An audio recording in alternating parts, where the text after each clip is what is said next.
Andito na naman si ate ninyo sa harap ng camera para magbigay na naman ng isang impormasyon na baka hindi nyo pa nalalaman. Pero bago ko simulan, humiling lang po ako ng konting pabor na i-subscribe ang maliit na channel ni Ate Stella ninyo. Pakiclick na rin ang notification bell para sa susunod. Updated po kayong lahat sa mga bago ko pang i-explore na mga impormasyon na baka mapagkunan nyo kahit counting idea man lamang. Maraming salamat po sa inyong lahat. So guys, narito po ang ating topic ngayon. Ang topic natin ngayon ay nanggaling sa ating isang subscriber. Narito po ang kanyang katanungan. Madam Stella, itanong ko lang po kung bakit masarap makipagtalik. So, God bless. Yan po ang kanyang katanungan guys, kung bakit daw masarap makipagtalik. Pero bago ko simulan, disclaimer lang po, ang impormasyong binibigay sa video na ito ay ang layunin lamang ay pang-edukasyon lamang at hindi nilayon bilang kapalit ng mga profesional na payong medical. Maraming salamat po. So, ayon sa ilang mga pag-aaral, ang kasiyahan o sarap ng pakikipagtalik ay maaring maiugnay sa iba't ibang mga aspeto. Narito po ang ilang mga kadahilanan bakit masarap makipagsiping. Number 1, emotional na connection.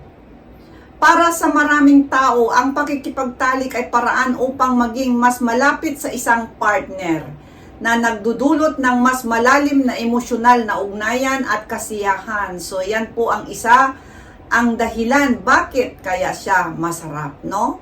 So, yan po, emosyonal na connection. Number 2, pagpapalabas ng stress. Ang pakikipagsiping ay isang natural na paraan ng pagpapahinga at pagbawas ng stress dahil sa mga chemical na nilalabas ng utak. So, yan po yung pangalawa, pagpapalabas ng stress. At ang pangatlo naman, physical na sensasyon. Ang katawan ay naglalabas ng mga hormone tulad ng oxytocin, dopamine at endorphins na kapag nakikipagtalik ay nagdudulot ng kasiyahan at kapayapaan sa katawan.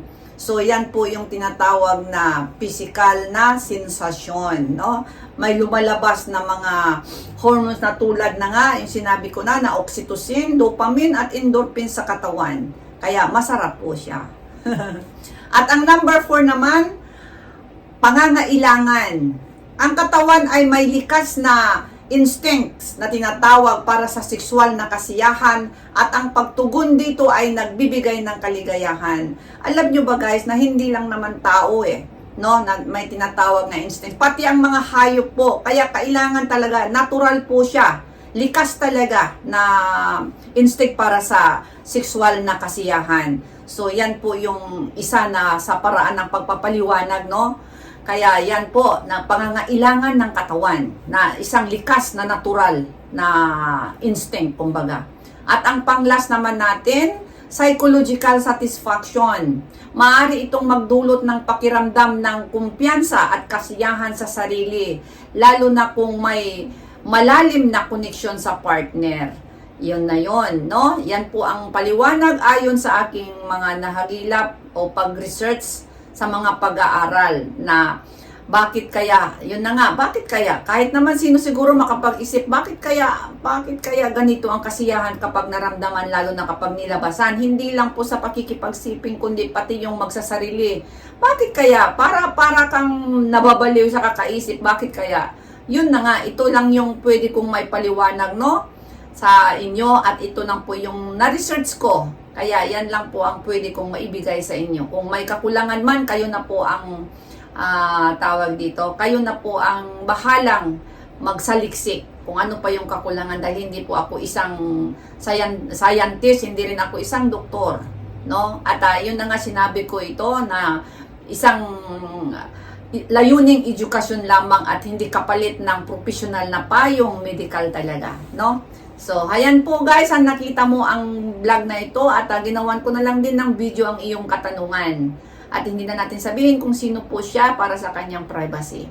Hanggang sa muli, sulat lang kayo, mag-comment lang kayo dyan kung anong gusto ninyo at pipiliin ko kung ano yung gagawan ko. At hindi ko na lang din sasabihin ang inyong mga pangalan. Gagawan ko po ng video. Maraming salamat sa inyong lahat. At hanggang sa susunod, ang inyong lingkod, Ate Stella ninyo. Bye-bye!